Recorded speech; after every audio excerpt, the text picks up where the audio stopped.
بسم الله الرحمن الرحيم الحمد لله رب العالمين والعاقبة للمتقين والصلاة والسلام على رسولنا محمد وعلى آله وأصحابه أجمعين. اللهم علمنا ما ينفعنا وانفعنا بما علمتنا وزدنا علما وعملا وإخلاصا وتقوى في الدين يا أرحم الراحمين.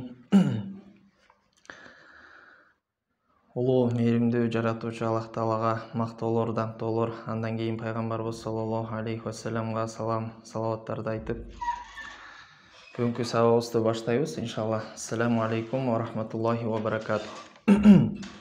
Мурдакы сабакта намаз бабынан сырткы парздары тууралуу өткөнбүз, шарттары, намаздын сырткы парздары тууралуу. Аларды эң биринчи айтканбыз, эмне деп? Биринчи вакыттын кирүүсү, андан кийин намаз окуган адамдын денесинин, кийиминин жана намаз окуган жайынын тазалыгы, жана аврат жерлеринин жабык болуусу, жана кыблага жүздөнүүсү, ниет кылуу жана такбиратул ихрам, намазга киришип аткандагы такбир, ушул алтоону намаздын сырткы парздары дегенбиз. Эми бүгүн иншалла намаздын ички парздары тууралуу, эгерде жетише турган болсок, сүннөт намаздар тууралуу дагы бүгүнкү сабакта айтканга аракет кылабыз иншалла. أعوذ بالله من الشيطان الرجيم بسم الله الرحمن الرحيم قال المصنف رحمه الله تعالى فصل الأركان. Намаздын сырткы эмес ички парздары дейт, аркандары. Аввалуха, биринчиси аль-кыям, туруу. Бул жерде азыр ар биринин ошол 6 парзы бар, ички 6 парзы бар, ошону айтып, анын сүннөттөрү, ошонун ичиндеги сүннөттөр жана важиптер, мустахаб амалдарды дагы бир сыйрадан айтып кетет. Негизи кыямды биринчи айтып алып туруп, ошол кыямдын сүрөтү кандай болот, ошону дагы түшүндүрүп кетет иншалла. Аввалуха аль-кыям дейт. Биринчиси бул кыям, туруу. Ал качан болот? Вала яджузу таркуху фил фарди вал важиби бигайри узрин дейт. Намазда туруу бар го, такбир тахрим айткандан кийин, андан кийин жана Фатиха, андан кошумча азам сүрөлөрдү окуган учурда биз турабыз, ошол туруу бул фарз болуп эсептелинет. Эми ошол фарз намаздар дегенде жанагы күнүмдүк 5 намаз, жума намазы жана важип дегенден максат бул жерде витр важип намазы. Ошол намаздарда кыямды эч кандай үзүрү жок эле, эч кандай муктаждык жок эле таштоо болбойт дейт. Микрофондоруңуздарды өчүрүп алыңыздар иншалла.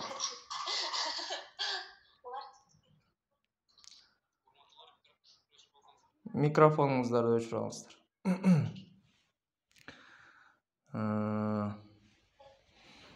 Эч кандай үзүрсүз ошол фарз жана важип намаздарда кыямды таштоого уруксат берилбейт, болбойт дейт. Илля фи сафинатил жарияти хасатан. Эгерде кемеде боло турган болсо, анда кемеде уруксат берилет дейт. Бул жерде биздин мазхабта эки пикир бар. Биринчиси бул имам Абу Ханифанын айтканы, бул эмне дейт? Сафинада, кемеде отуруп алып эле намаз окуганга уруксат дейт. Ал эми сахибейн болсо айтат, дурус эмес деп. Андан кийин вайда каббара вада яминаху аля ясарихи тахта сурратихи дейт.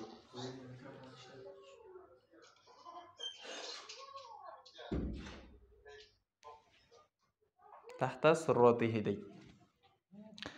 Андан кийин вайда каббара дегенден максат, такбир айтса дегенден максат бул такбир тахрим, намазга киришүү такбирин айткандан кийин эркек кишилер оң колун сол колунун үстүн кармап туруп, мынтип, анан киндигинин астына коет дейт эркек кишилер. Вал мар'ату тадау аля садриха. Ал эми аял кишилер болсо көкүрөгүнө коюп, эркектер мынтип кармайт деп эдикпи, бул боюнча талаш тартыш бар. Биринчиси, эгерде мынтип кармаса болот дейт, же болбосо мынтип кармаш керек дейт. Ал эми ошол талаш тартыштан чыгып кетиш үчүн эмне дейбиз? 3 колду мындайынан коюп туруп, бул 2 кол менен мынтип кармаганыбыз эң жакшысы ошол болот. Эркектер ушинтип кармап туруп, анан киндиктин астына коет дейт. Ал эми аялдар болсо көкүрөгүнүн үстүнө коет, колун эч жагын кармабастан эле сол колунун үстүнө оң колун коюп туруп эле мынтип намаз окуйт дейт. ثم يقول سبحانك اللهم وبحمدك وتبارك اسمك وتعالى جدك ولا إله غيرك. Бизге азыр намаздын ички парзынын биринчиси кыям туруу жөнүндө айтканбыз. Эми ошол кандай сүрөттө болот, ошону айтып келе атат. Анан ошентип колду койгондон кийин айтабыз дейт. Эмне дейт? Субханака Аллахумма ва бихамдика ва табарак исмука ва та'ала жаддука ва ла илаха гайрук. Муну айтуу сүннөт болуп эсептелинет. Ал эми жана айтпадыкпы? Сол колунун үстүнө оң колун байлайт депчи. Ошол дагы сүннөт болот. Ал эми киндиктин астына коюунун өкүмү мустахаб.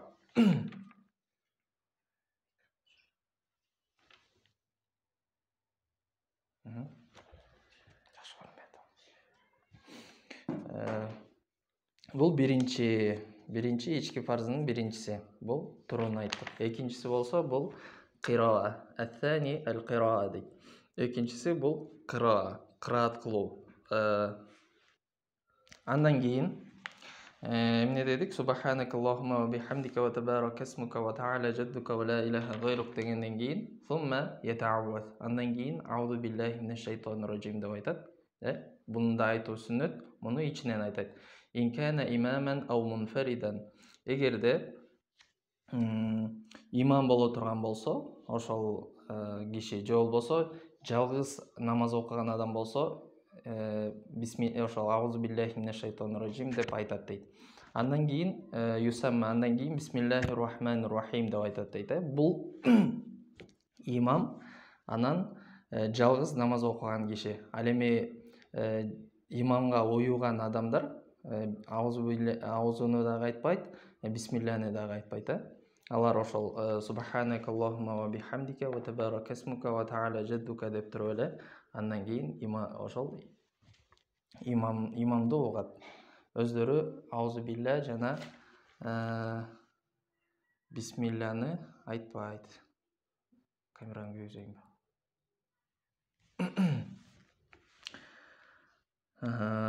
Андан кийин бисмиллахны айткандан кийин аузу биллахны айтты, бисмиллахны айтты. Андан кийин ва яқрау ал-фатиха ва суратан ма'аха ау саласа аятин мин айи суратин ша'a фи кулли вахидатин мин ал-улайин. Андан кийин Фатиха сүрөсүн ага кошуп бир зам сүрөнү, же болбосо ошол эң кыска инна тойна Каусар сүрөсүнүн деңгээлинчелик 3 аятты окуйт. Бул экөөнү тең окуу важип болуп эсептелинет. Фатиха важип, андан кийин бир сүрө кошуп окуу дагы важип, же болбосо ошонун ордуна 3 аятты окуу бул дагы важип болуп эсептелинет. Бул качан важип? Фарз намаздарда биринчи, экинчи аятта ошоларды окуу важип болуп эсептелинет. Ва фардул кираати мутлaqu аятине ва важибуха ма байянна дейт. Ал эми кыраат кылуунун, Куран окуунун фарз өлчөмү бул бир аят дейт. Аят, Ал эми анын важиби кандай деңгээлде болот десек, аны айтып бердик дейт төмөндөдө. Эмне деп айттык? Анда Фатиханы окуу, андан кийин бир сүрө, Курандагы эң кыска сүрө бул Каусар сүрөсү. Же болбосо ошонун өлчөмүнчөлүк кандай гана кайсы сүрөдөн кайсыл аят болбосун, ошонун өлчөмүнчөлүк 3 аят же болбосо ошонун өлчөмүнчөлүк бир аятты окуу бул эмне болот? Кыраат кылуунун важиби болуп эсептелинет. Ва иза кала ал-имам валад-доллин аммана хуа вал кауму сирран дейт. Эгерде имам валад-доллин деп айткандан кийин имам өзү дагы артында уюп жаткан жамааттагы ичинен амин деп айтат, сыртынан айтпайт. Ичинен айтат, мунун дагы өкүмү сүннөт болот.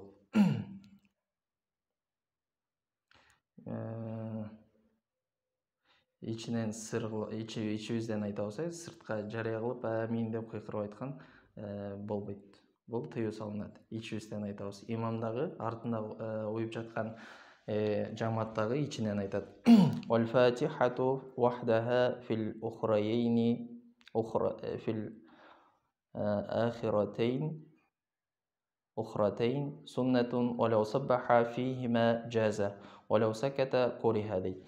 Эгерде жана биринчи алдыңкы эки рекетинде, эгерде 4 рекеттүү намаз боло турган болсо, алдыңкы эки рекетинде фатиханы окуу, ага кошумча зам сүрө кошууну эмне дедик? Экөө тең важип амалдардан дедик. Биз буга чейин айтканбыз, эгерде важип амалды таштай турган болсо, ага эмне болот? Ал сажда сах кылмайынча намазы дурус болбойт,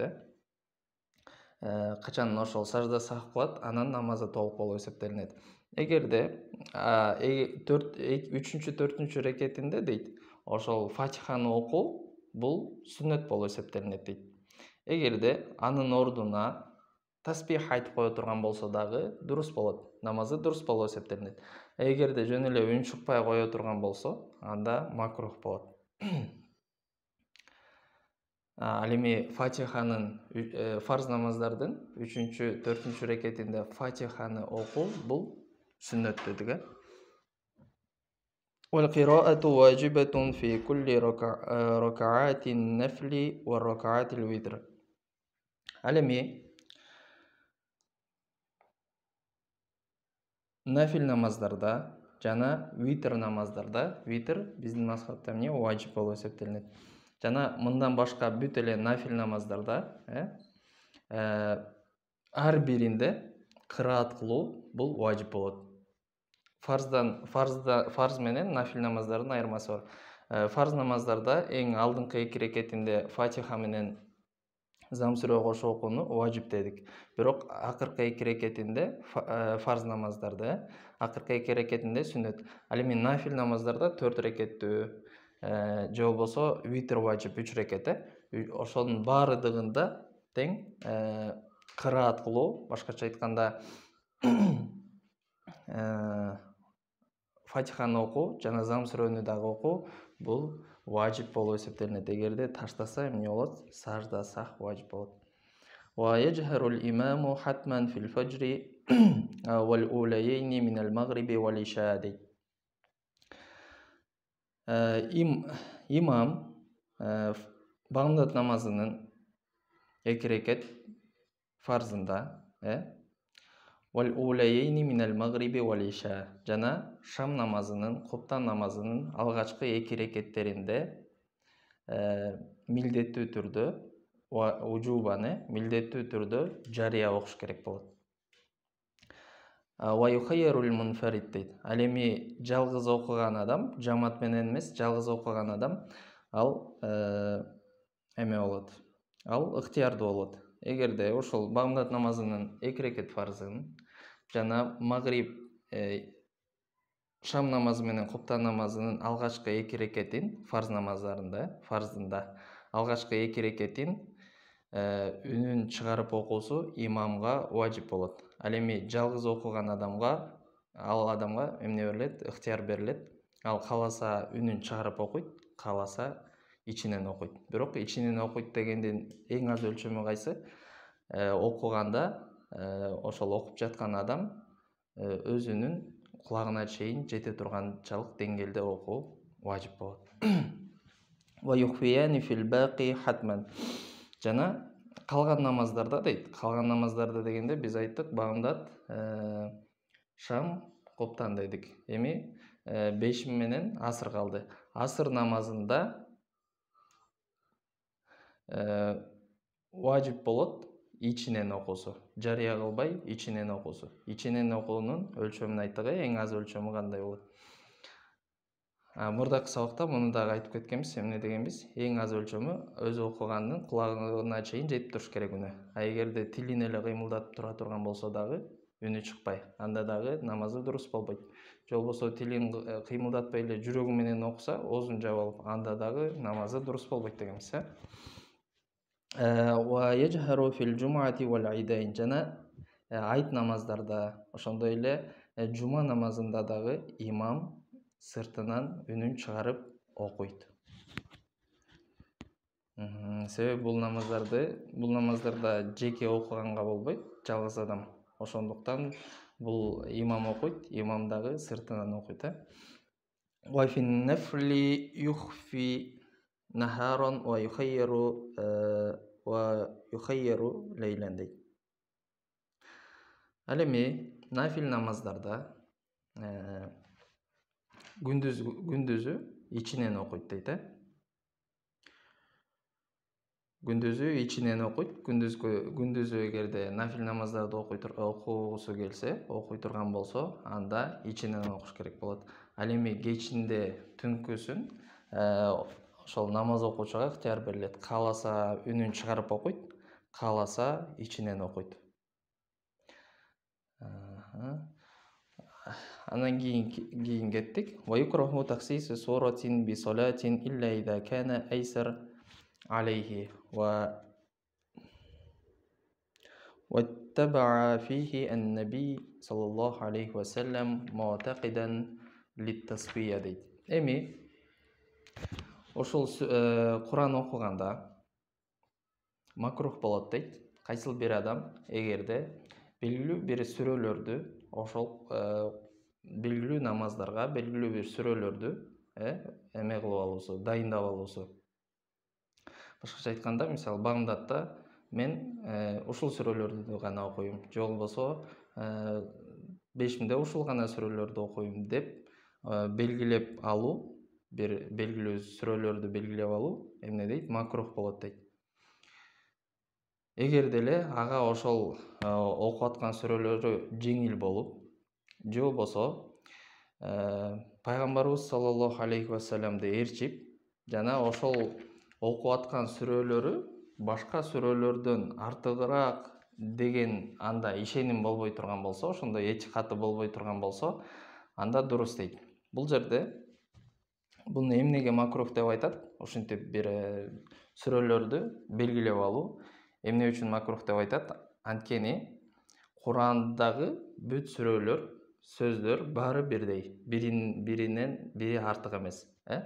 Курандын бир бөлүгү экинчи бөлүгүнөн артык, өйдө көрүү, же болбосо ушул сүрөлөрдү окубасаң анда намазың дурус болбой калат дегендей эле адамда ишеним жок болгон болсо, анда ошондой ал кишиге эгерде ошол сүрөлөрдү окуган жеңил болсо, же болбосо бир адам бир же эки эле сүрө билет, ошолорду кайталап окуй берсе, анда уруксат берилет. Бирок эгерде мен мисалы Ихлас сүрөсү башка сүрөлөрдөн жакшыраак Куранда деген этикат менен окуса макрух болот дейт. Эгерде мен ушул сүрөнү гана окуп алсам, анда намазымда дурус болбой калат дегенде ишеним боло турган болсо дагы анда макрух болот дейт. Эгерде мындай ишеним же болбосо ушундай туура эмес ойлору жок болсо, намаз окуп аткан адамда, анда белгилүү сүрөлөрдү ошол окуй берсе болот дейт. Мисалы пайгамбарыбыз саллаллаху алейхи вассалам витр намазында эң биринчи витр намазы 3 рекет, биринчи рекетинде Аля сүрөсүн, экинчи рекетинде болсо Кафирун сүрөсүн, үчүнчү рекетинде Ихлас сүрөсүн окуган деп хадистерде келет.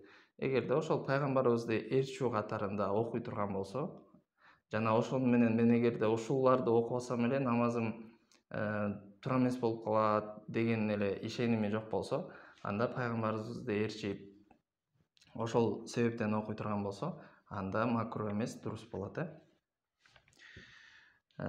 Кеттик. Вала яқраул маъмум халфал имам. Жана имамга уйган адам артына уйган адам окубайт, эме кылбайт, тилава кылбайт, башкача айтканда Куран окубайт. Жана башында айттык: Субханака Аллахумма ва бихамдика ва табарак исмука ва та'ала жаддука дейт. Андан кийин имам кырат кылат, ошону эле угуп турат.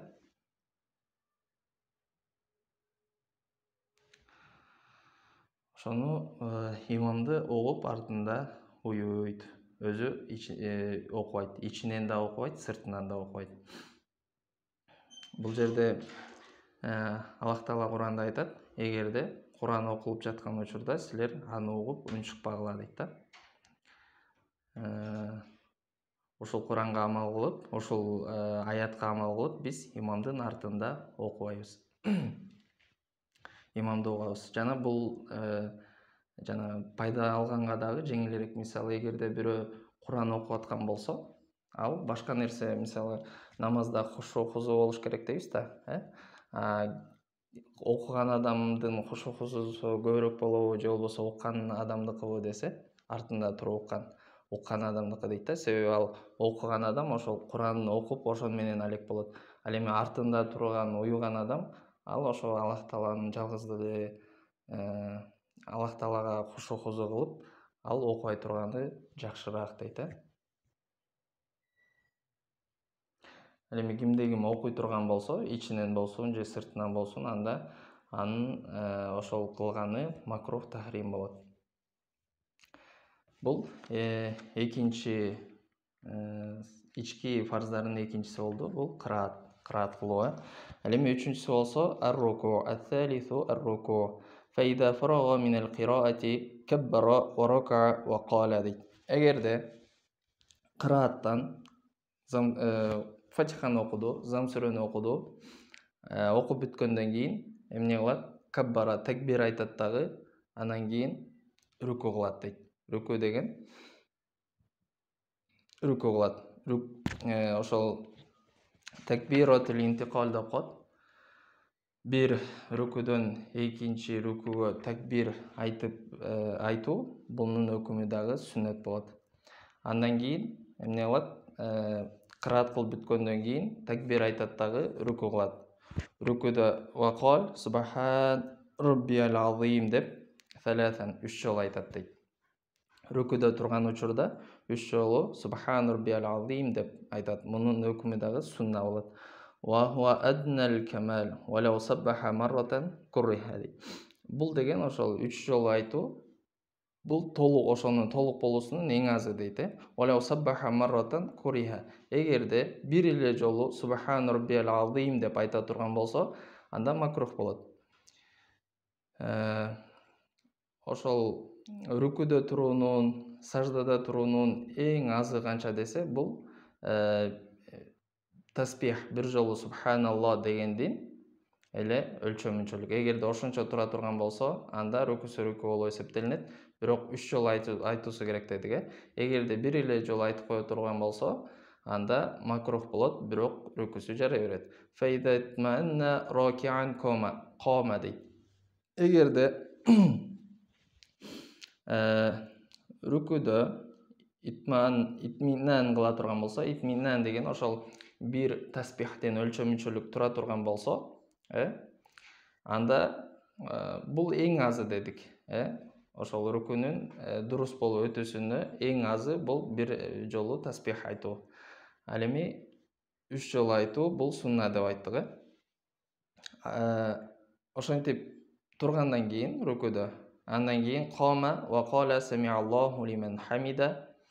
Андан кийин турат дагы, туруп бараткан учурда эмне дейт? Самиаллаху лиман хамида деп айтат. Ла гайр ва якулул ком раббана лакал хамд. Ла гайр дегени ва якулул ком раббана лакал хамд. Имам самиаллаху лиман хамида дегенде, анын артында оюп турган жамаат раббана лакал хамд дейт. Вал мунфариду яжмау байнахума. Ал эми жалгыз окуган адам самиаллаху лиман хамида деп дагы айтат. Андан кийин раббана лакал хамд деп да айтат дейт. Ал эми имам болсо самиаллаху лиман хамида деп турат. Эгерде жамаат окуп аткан болсо, анда имам самиаллаху лиман хамида деп турганда, артындагы уюгандар, жамаат раббана лакал хамд деп айтат. Бунун баары раббана лакал хамд деп ичинен айтат, сыртынан эмес. Ал эми жалгыз окуган адам экөөнү тең айтат дейт. Экөөнү бириктирип окуйт дейт. Башкача айтканда самиаллаху лиман хамида деп тургандан кийин раббана лакал хамд деп айтат дейт. Мунун баары сүннөт амалдардан болуп эсептелинет. Эми төртүнчү сырткы парз, ички парздарынын төртүнчүсү ар-раби ас-сужуд дейт. сажда кылуу. فإذا اطمأن قائما كبر وسجد. Эгерде ошентип рүкүдө турду, андан кийин кайра кыямга келет, кайрадан турат, ордунан Самиаллаху лиман хамида деп турат дедикпи? Тургандан кийин кайра андан кийин каббара такбир айтат дагы васажада дейт. Андан кийин саждага кетет дейт. Вакал субхан раббиал а'ла саласан. Андан кийин 3 жолу субхан раббиал а'ла деп 3 жолу айтат. Бул дагы 3 жолу айтуу эмне? Сүннөт. Субхан раббиал а'ла деп дагы айтуу сүннөт. Андан кийин 3 жолу ошону 3 жолу айтуу дагы сүннөт. Сумма ярфау рa'саху мукаббиран ва яқуд. Андан кийин такбир айтып, кайрадан башын көтөрөт дагы, башкача айтканда саждадан турат, андан кийин отурат дейт. فإذا اطمأن كبر وسجد ثانية كالأولى. Андан кийин такбир айтып тургандан кийин биринчи саждадан кайрадан такбир айтат дагы экинчи сажданы кылат дейт. Сажданын сүрөтү ушундай экен. ويجوز سجوده على كور عمامته وطرف ثوبه дейт. Жана сажда кылуусу дурус дейт. Баш кийиминин бир бөлүгүнө, эгерде мо чекесинде эме жабып турган болсо, бир баш кийими, мейли ал аялдардын жана хиджабы болсун, же болбосо эркек кишилер топу кийип алган болсун, анда ошого сажда кылуусу дурус дейт. Дурус дегенде бул жерде макрух болуу менен, макрух танзихи. Же болбосо бир кийиминин бир бурчуна дегенден максат, ал дагы ошол баш кийими. Эгерде бул жерде кандай? Эгерде ошол баш кийими саждага тийгенде, ошол баш кийиминин артын жагындагы башы барбы? Шапка менен баштын ортосу бири-бирине тийип турган болсо, башкача айтканда ортодо аралык болбой турган болсо, анда буга дагы сажда кылуу дурус болот, бирок макрух болуу менен. Кээде ушундай кылууга мажбур болуп калышы мүмкүн. Мисалы, кафелге намаз окуп калса, жай намаз жок, же палас жок. Эгерде же болбосо кышында жана айтта, сыртта намаз окуп калышпайбы эркектерчи? Ошондо дагы эгерде жер муздак болсо, жана топусун чечип сажда кылуу эгерде мындай бир ден соолукка зыян болуп кала турган болсо, анда дагы ошол шапкасы менен намаз окуй берсе дурус болот. Макрух болуу менен. Бирок мындай учурдарда эгерде ошого ал киши мындай бир айласыздыктан кыла турган болсо, анда дурус, макрух да болбойт. Ал-хамису ал-интиқалу мин рукнин иля рукнин. Бешинчиси бул бир рүкүндөн экинчи рүкүнгө, бир рүкүндүн артынан экинчи рүкүндө кылуу, бул дагы эмне экен? Намаздын ички парздарынан болуп эсептелинет экен. Ас-садису ал-қадатул ахира қадра ат-ташаххуд ал-аввал. Қадра ат-ташаххуд ал-аввал дейт. Ал эми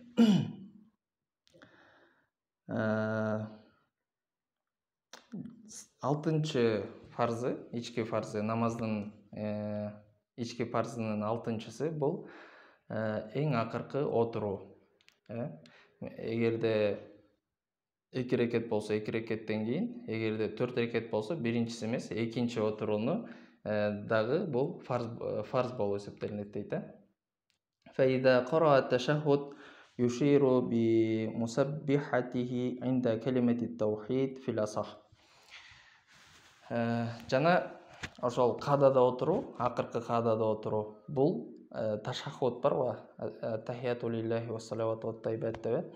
Ошонун өлчөмүнчөлүк, ошону айтып бүткөнчөлүк отуруу бул эмне болот? Фарз болуп эсептелинет. Ал эми ташаххудду окуу бул важип. فإذا قرأ التشهد يشير بمسبحته عند كلمة التوحيد في الأصح. эгерде ошол ташаххут окуп аткан учурда аттахияту лиллахи вассалавату ваттайбат ассаламу алейка айюхан набию рахматуллахи ва баракатуху ассаламу алейна ва аля ибадиллахи солихин ашхаду ан ла деп айткан учурда колун көтөрөт дейт. Бул боюнча биздин Ханафи мазхабында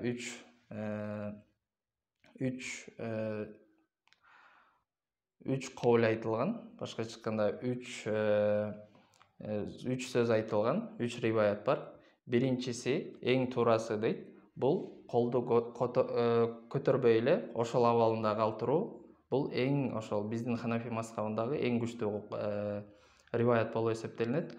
Ал эми экинчи коул бар. Бул ашхаду ан ла илаха иллаллах деген учурда бармакты көтөрөт. Бармакты эле ошол учурда көтөрүп туруп эле кайрадан түшүрөт. Эми үчүнчү коул болсо, үчүнчү риваят бул колун мынтип туруп, андан кийин ашхаду ан ла деп айткан учурда бармагын көтөрүп кайра түшүрөт.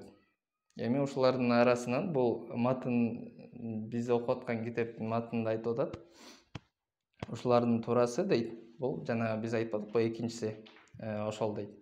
Ал эми бул матында ошентип келди. Ал эми туурасы кайсы? Эң күчтүү риваят, ошол үчөөнүн арасынан эң күчтүү риваят бул колду ошол бойдон эле калтыруу. Ал эми кимде ким ошого амал кылып колун көтөрө турган болсо, анын өкүмү мустахаб болуп эсептелинет. Бул 6-чы сырткы паздардын 6-чысын айтып атабыз. Вала язиду фил қадатил ула аля қаулихи ва ашхаду анна Мухаммадан абдуху ва расулуху. Биринчи кадада отурган учурда 4 рекеттүү намаз, же болбосо 3 рекеттүү намаз.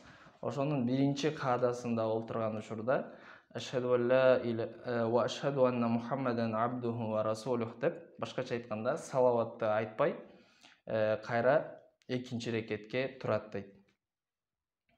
Бул боюнча пайгамбарыбыз саллаллаху алейхи вассаламдын хадиси бар. Ошол пайгамбарыбыз саллаллаху алейхи вассалам эгерде 4 рекеттүү же 3 рекеттүү намаз окуп аткан учурда биринчи кададан кийин отурганда ошол жанагы тизеси барго, тизеси ошону менен отурган сыяктуу болот эле дейт да. Башкача айтканда мындай жайгашып отурбайт эле дейт. Как будто азыр мындай кайрадан тура турган сыяктуу сырттан караганда ошентип отурчу дейт.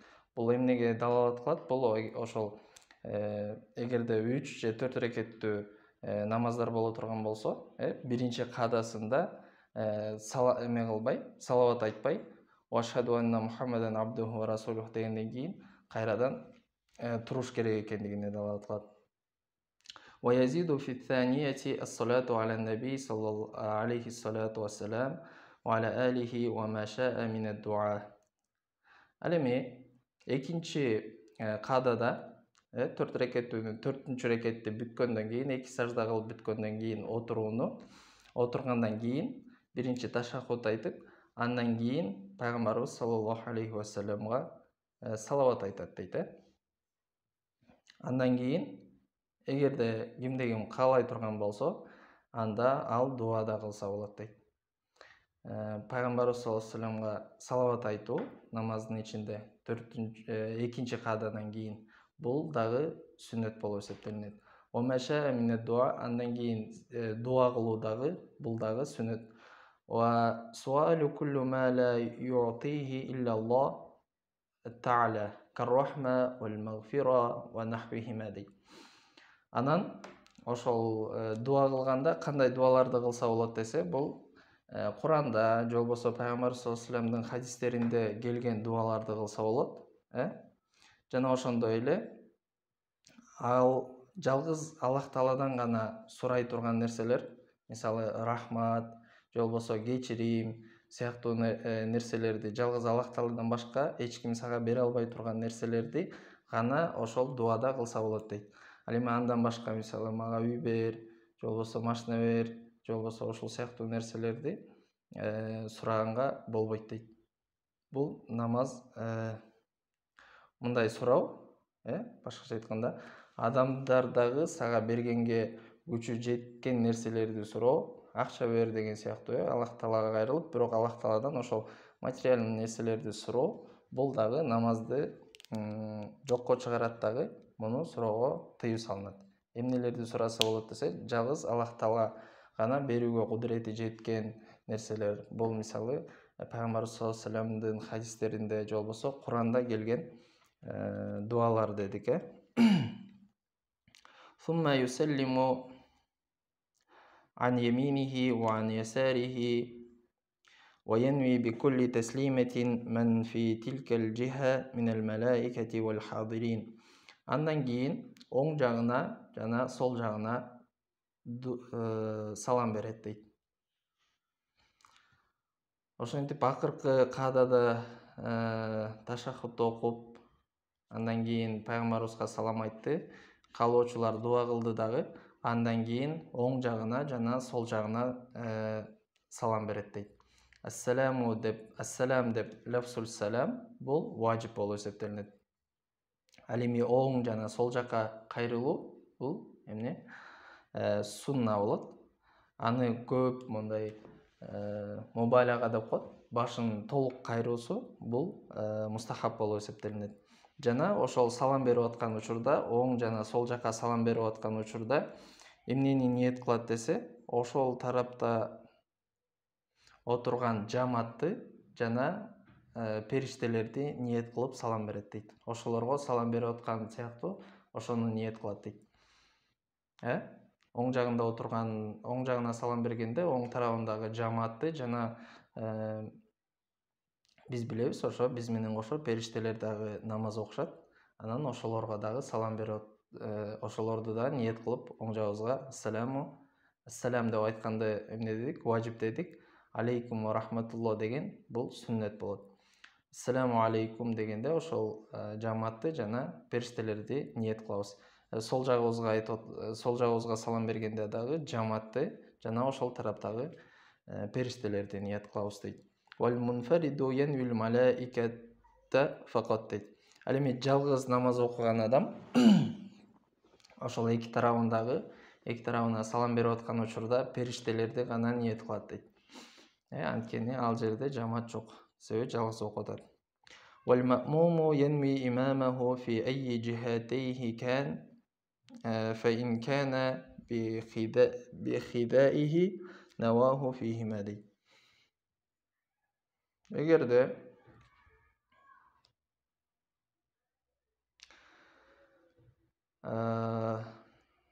имамга уюган адам эки жагына салам берип аткан учурда, эгерде имам оң тарабында болсо,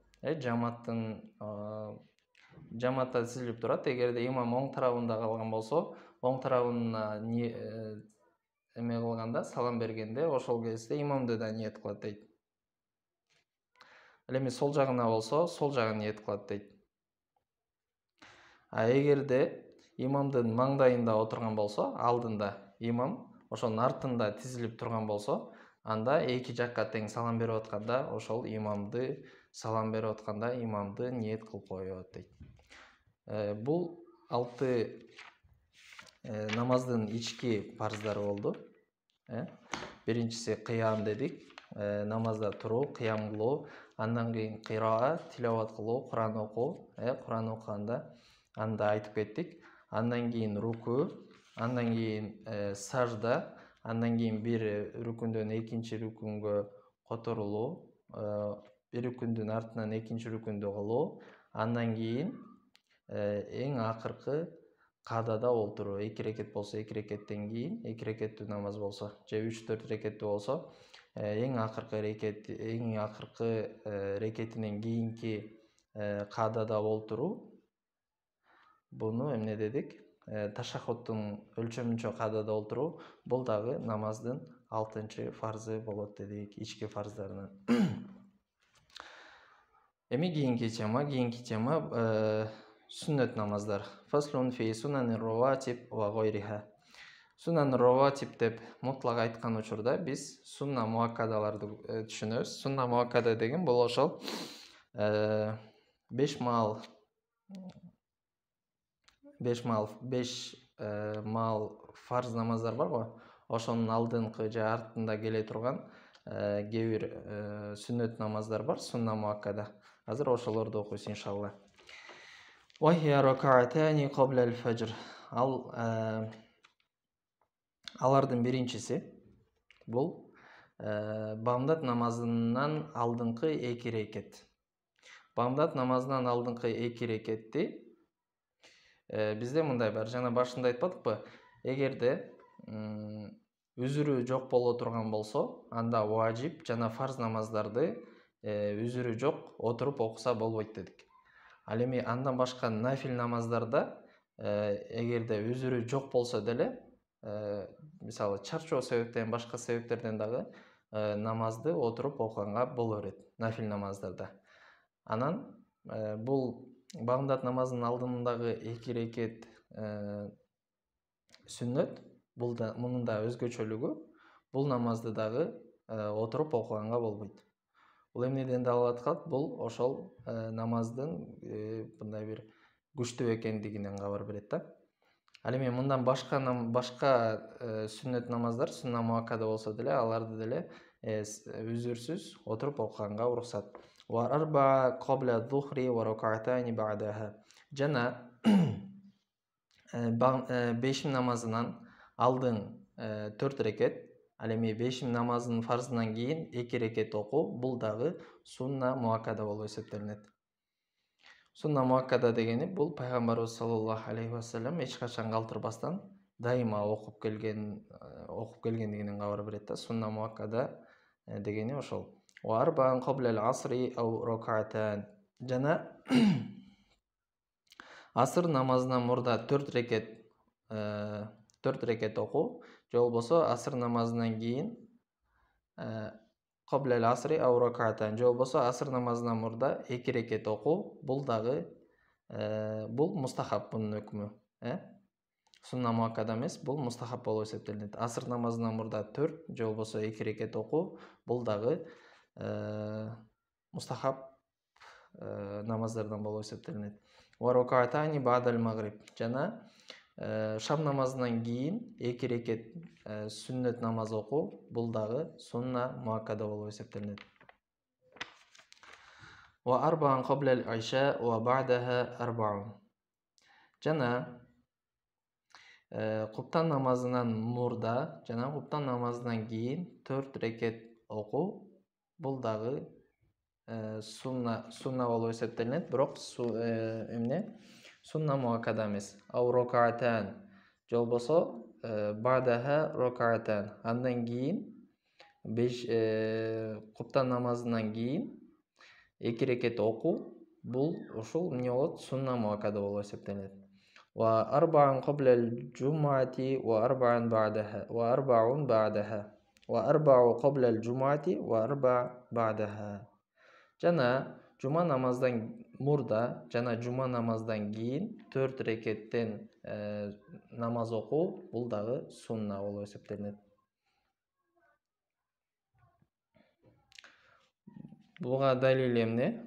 Бул пайгамбарыбыз Айша радыйаллаху анхадан риваят кылган хадисте пайгамбарыбыз саллаллаху алейхи ва саллям айтат: эгерде кимде ким күнүгө 12 рекет сүннөт намаздарга бекем боло турган болсо, анда ага Аллах Таала бейиштен үй курат дейт. Алар кайсылар десе, ал бешим намазынан мурда 4 рекет окуу, жана бешим намазынан кийин 2 рекет сүннөт окуу, жана шам намазынан кийин 2 рекет сүннөт окуу, куптан намазынан кийин 2 рекет сүннөт окуу, жана бамдат намазынан мурда 2 рекет сүннөт окуу. Эгерде кимде ким ушул 12 сүннөт намазга, 12 жалпы 12 рекет, ошол сүннөт намаздарга бекем боло турган болсо, анда буга ошол кишиге Аллах Таала бейиштен үй курат деп пайгамбар саллаллаху алейхи ва саллям айтты. Бамдат намазынан кийин 2 рекет дедик, 2, андан кийин 5 намазынан мурда 4 рекет, кийин 2 рекет, ошону менен 8. Андан кийин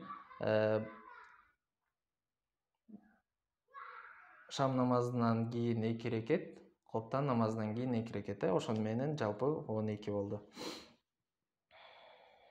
والسنة لا تقضى إلا سنة الفجر إذا فاتت مع الفجر قضاها قبل الزوال وسنة الظهر أيضا يقضيها في وقته дейт. Жана сүннөт намаздарды кайрадан каза кылып окуп берүү милдеттүү болбойт дейт. Башкача айтканда, эгерде кимде ким шам намазын каза кылып отурган болсо, 3 рекет фарзын окуйт дагы 2 рекет сүннөттү каза кылып бербейт дейт. إذا فاتت مع الفجر قضاها قبل إلا سنة الفجر إذا فاتت مع الفجر قضاها قبل الزوال. Эгерде багымдат намазын эле каза кылып отурган болсо, багымдат намазынын фарзын каза кылып берет милдеттүү түрдө. Ал эми сүннөтүн дагы каза кылып бериш керек дейт. Качанга чейин? Бул эгерде түшкө чейинки убакытта боло турган болсо, анда 2 рекет сүннөттү дагы каза кылып берүүсү керек дейт. Түштөн кийин 2 рекет сүннөттү каза кылып бербейт, бирок фарзын каза кылып бериш милдеттүү болуп эсептелинет. Эгерде мисалы кайсыл бир адам бул важиптиктен да, эгерде бизде эмне кылат? Фарз намаздардын эле казасын кайрадан окуп берет. Ал эми сүннөт намаздарды окуп бериш милдеттүү болбойт. Жалгыз гана ошол багымдат намазынын 2 рекет сүннөтүн түшкө чейинки убакытта жетишип калса, ошол учурда каза кылып берет. Бирок кимде ким эгерде жок, мен ошол сүннөттөрдү кайрадан окуп, ошонун кайра соопторун алгым келет, ошонун соопторунан кайрадан куру жалакка алгым келбейт деп туруп окуй турган болсо, анда боло берет деп айтабыз. Себеби бул жакшы иш. Wa sunnatu zuhr aydan yaqdiha fi waqtihi. Жана 5 намазынын сүннөтүн дагы, башкача айтканда, бирөө 5 намазынын 4 рекет фарзын окуду, ага чейинки 4 рекет сүннөттү окубай калды, анда ошону дагы окуп берет дейт. Бул каза сыяктуу болот, бирок хакыйкатан эмес, бул мажазан болот. Аны кантип кайрадан окуп берет десе, бул жөнүндө талаш бар. Кээ бирлер айтат, эгерде 5-дин фарзын окуду да 4 рекет, андан кийин 2 рекет окуш керек эле, бирок ага чейинки 4 рекет сүннөттү да окубай калды. Андан кийин 5-дин фарзын окуду, андан кийин 2 рекетти окуп, андан кийин 4 рекетти окуйбу, же болбосо 4 рекетти окуп туруп, андан кийин 2 рекетти окуйбу десе, анда турасы кандай? Биринчи 4 рекетти окуйт, ага чейинки окубай калган 4 рекетти окуйт, андан кийин анан 2 рекет сүннөтүн окуп берет дейт. Бирок бул дагы милдеттүү түрдө эмес. Анткени бул өзү сунна муаккада болуп атат да. Муну окуу милдеттүү болбойт адам. Эгерде кимде ким окуса, анда сооп болот дейт. Wa yuakhiruha anir rak'atayn. Бул жер эми ошону айтып атат. Эмеден кийин окуйбу десе, 4 рекетти биринчи окуп алабы, окубай калган, же болбосо 2 рекетин окуйбу десе, матында айтып атат бул китепте. 2 рекеттен кечиктирип окуйт дейт, 4 рекеттичи. Турасы эмне дедик? Биринчи 4 рекет окубай калган сүннөттү окуйт, андан кийин 2 рекетин окуйт. والتطوع بالنهار ركعتان بتسليمة أو 4 وبالليل ركعتان أو 4 أو 6 أو 8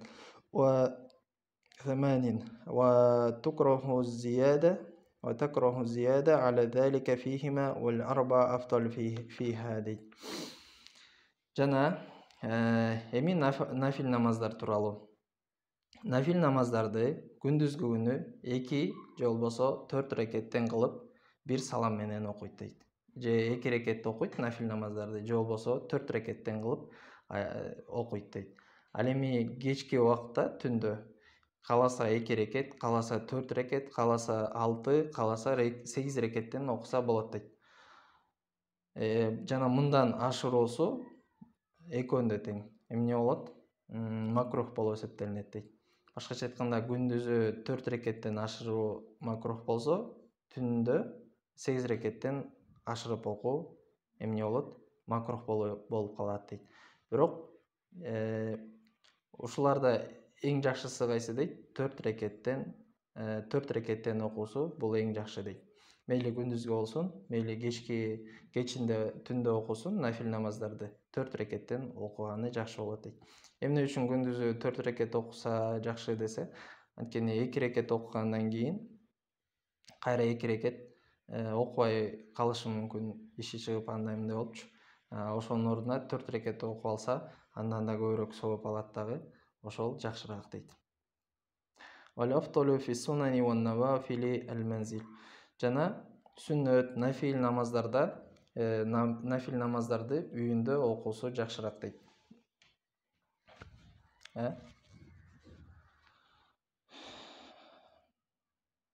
Мисалы, бамдат намазынын 2 рекет сүннөтүн үйдө окуп алып, барып анан мечиттен фарзын 2 рекет фарзын окуп келсе жакшы.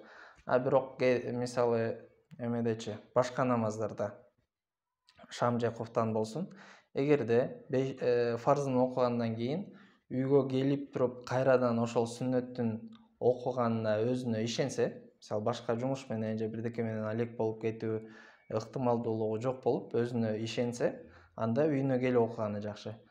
Адатта ошол мечиттен келгенде тамак менен алек болуп кетип же башка иштер менен алек болуп кетип, сүннөт, нафил намаздар калып калуусу мүмкүн.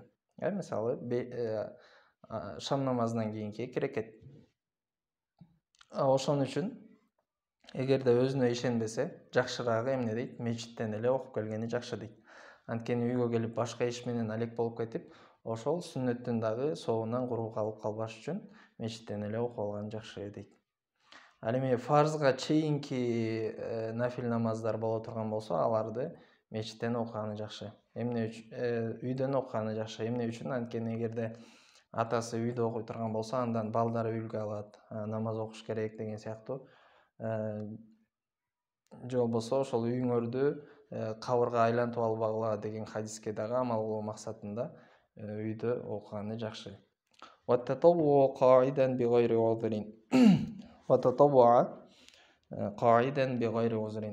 Жана айткандай, нафил намаздарды эч кандай үзүр болбосо деле эмне?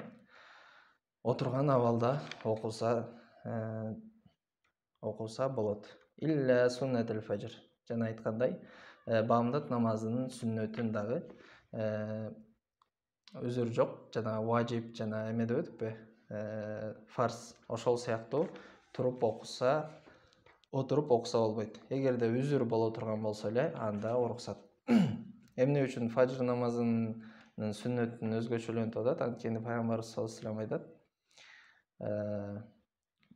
бамдатка чейинки 2 рекет бул аламдын жана бул аламга берилген бүт жакшылыктан дагы абзелирээк, артыгыраак деп.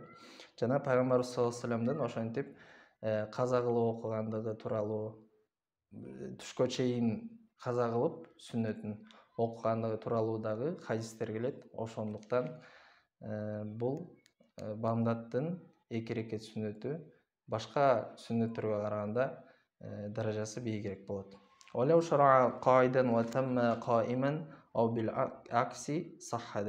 Эгерде бирөө нафил намазга отурган абалда киришип, отурган абалда такбир айтып кирип, аны турган абалда бүтүрө турган болсо, же болбосо ошонун тескерисинче, бирөө турган абалда намазга киришти, бирок ортосунда же аягында аны бүтүргөндө отуруп алып бүтүрө турган болсо деле, анда эмне? Дурус болуп эсептелинет дейт. Мисалы, таравих намазга көбүнчө эгерде имам кыраатты узартып койгон болсо, башында туруп алып эле киришти эле, андан кийин буту чарчап кетип, отуруп бүтүрүп койсо деле, таравих намазы дурус болуп эсептелинет.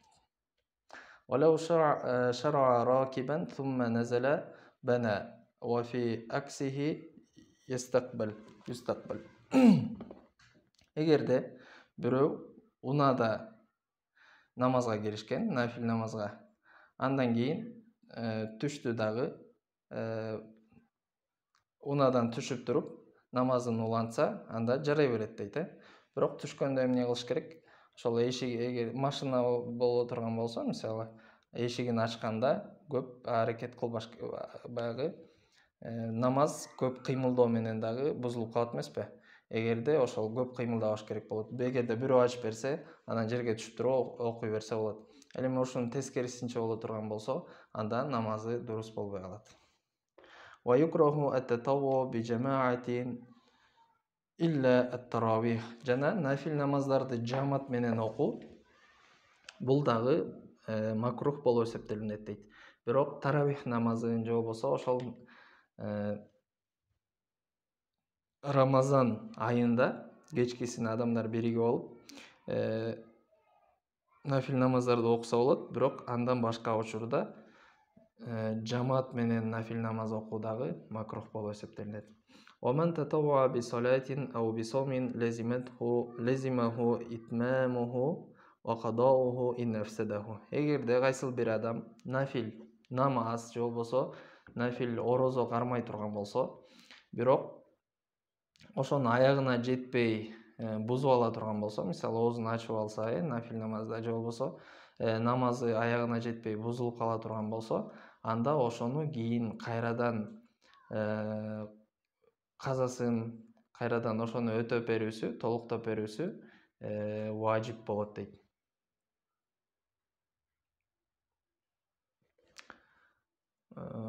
Ушун менен бүгүнкү сабакты токтотобуз, иншалла. Бүгүн эмнелерди окудук? Бүгүн намаздын ички парздары жана сүннөт намаздар тууралуу. Сүннөттөн сунна муаккада жана нафил намаздар кандай окулунат, ошолор тууралуу болду, иншалла. Бүгүнкү сабак тууралуу суроолоруңуздар болсо берсеңиздер болот, иншалла.